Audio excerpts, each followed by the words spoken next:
বন্ধুরা, আজকে আমি ভেন্ডি দিয়ে একটি দুর্দান্ত স্বাদের রেসিপি শেয়ার করব। এই রেসিপিটা না খেলে কিন্তু আফসোস করবেন। রেসিপিটা একবার বাড়িতে বানিয়ে খেয়ে দেখুন, এর স্বাদ কিন্তু মুখে লেগে থাকবে। এখানে আমি নিয়েছি 500 গ্রাম ভেন্ডি। এবারে আমি ভেন্ডিটাকে ভালোভাবে প্রথমে ধুয়ে নিয়েছি। কাটার পরে কিন্তু কোনো রকম ধোয়া যাবে না, তাই প্রথমে ভেন্ডিটাকে ধুয়ে নিতে হবে। এবার দেখুন, এই রকম সাইজ করে আমি ভেন্ডিগুলোকে কেটে নিচ্ছি। সব ভেন্ডিগুলোকে আমি একই রকম সাইজ করে কেটে নেব। এবারে আমি চলে যাচ্ছি কড়াইতে। একদমই কিন্তু কম সময়ে এই ভেন্ডি রেসিপিটি রেডি হয়ে যাবে এবং ভাত কিংবা রুটির সাথে খেতে কিন্তু অসম্ভব মজাদার হয়। কড়াইয়ের মধ্যে সমস্ত ধুয়ে কেটে রাখা ভেন্ডিগুলো নিয়ে নিলাম। এরপরে আমি দিয়ে দিচ্ছি একই রকম সাইজ করে কেটে রাখা আলু। এখানে আমি দুটো মিডিয়াম সাইজের আলু কেটে নিয়েছি। এরপর আমি এখানে কিছুটা কুচনো পেঁয়াজ দিয়ে দিচ্ছি। এরপর দিয়ে দিচ্ছি সামান্য পরিমাণে আদা বাটা, আর দিয়ে দিচ্ছি 1 চামচ পরিমাণ রসুন বাটা। হাফ চামচ পরিমাণ আদা আর 1 চামচ পরিমাণ কিন্তু আমি এখানে রসুন দিয়েছি। 1 চামচ ভরে দিয়ে দিচ্ছি লবণ, আর দিয়ে দিচ্ছি এখানে হাফ চামচ পরিমাণে হলুদের গুঁড়ো। ঝালের জন্য দিয়ে দিচ্ছি 1 চামচ পরিমাণে লঙ্কার গুঁড়ো, আর দিয়ে দিচ্ছি 1 চামচ পরিমাণ জিরে গুঁড়ো। এবারে আমি দিয়ে দেব 2 থেকে 3 টেবিল চামচ সরষের তেল। এখানে কিন্তু আমি আর কোনো রকম মশলা অ্যাড করব না। বন্ধুরা, এবারে আমি হাত দিয়ে সমস্ত উপকরণ খুব ভালোভাবে মেখে নেব। এটা যত ভালো করে মাখা হবে তত কিন্তু এর স্বাদ দুর্দান্ত হবে।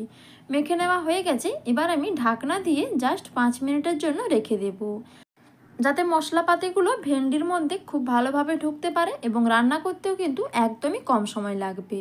5 মিনিট পর গ্যাসটা জ্বালিয়ে কড়াই সহ আমি গ্যাসের উপরে বসিয়ে দিলাম। প্রথমে 5 মিনিট কড়াটাকে গরম হতে দিতে হবে। কড়া যখন গরম হয়ে যাবে এইভাবে নাড়াচাড়া করে ভেন্ডিটাকে রান্না করে নিতে হবে। বন্ধুরা, এই ভেন্ডি রেসিপিটা একদমই কিন্তু সহজ এবং কম সময়ের মধ্যে হয়ে যায়। খেতে কিন্তু দুর্দান্ত লাগে। একবার এইভাবে কম সময়ের মধ্যে ভেন্ডি রেসিপিটা বানিয়ে দেখবেন, ভাত কিংবা রুটির সাথে খেতে বেশ দারুণ লাগে। মিডিয়াম আঁচে আমি 5 মিনিটের মতো নাড়াচাড়া করে নিয়েছি। এবারে আমি এখানে 2টো টমেটো আগে থেকে পেস্ট করে রেখেছিলাম। টমেটো পেস্ট দিয়ে এবার কষিয়ে নেব খুব ভালোভাবে। এইভাবে অনবরত নাড়াচাড়া করে শুধু কষানোই লাগবে, আর কিন্তু কোনো রকম মশলাপাতি কিচ্ছু লাগবে না।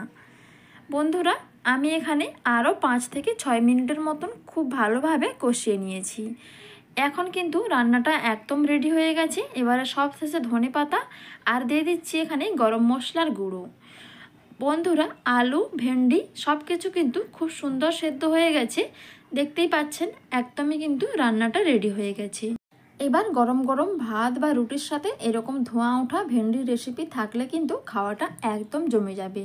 তাহলে বন্ধুরা, পুরো রেসিপিটা দেখে নিলেন তো? আজকের রেসিপিটা ভালো লাগলে বাড়িতে অবশ্যই একবার বানিয়ে দেখুন, খেতে কিন্তু দারুণ হবে।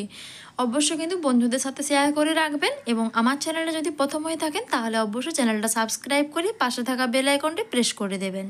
তাহলে আমি নতুন কোনো ভিডিও আপলোড করার সাথে সাথে তোমার কাছে নোটিফিকেশান সবার আগে পৌঁছে যাবে। সবাই ভালো থাকুন, সুস্থ থাকুন। আবারও ফিরে আসছি নতুন কোনো রেসিপি নিয়ে। সবাইকে অসংখ্য অসংখ্য ধন্যবাদ।